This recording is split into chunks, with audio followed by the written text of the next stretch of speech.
For today's video, nagluto po ako ng masarap na pork steak.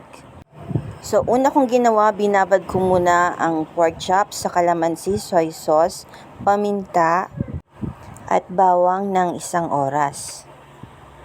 Pagkatapos ibabad ay akin po itong ipiprito ng isa-isa.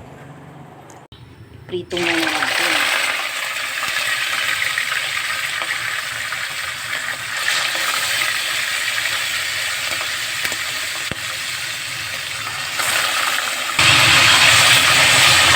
At dahil matalamsik yan, tatakpan ko yan.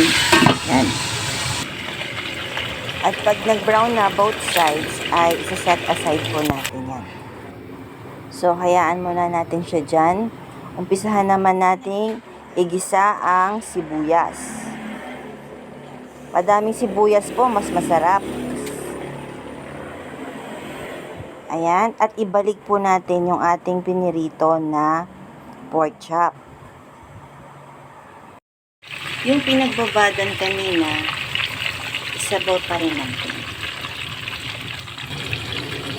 Okay, dagdagan natin ng tubig at pakulaan at palambutin pa natin ang karne. Naglalagay din pala ako ng oyster sauce. Medyo naiga na yung sabaw niya. Ilagay na natin ang ating calamansi juice. Lagyan din natin ng konting sugar. Lagyan din natin ng sili. Lalagay pa ako ng additional na sibuyas, toppings niya. At luto na ang ating pork steak. Ready to serve, mga tila!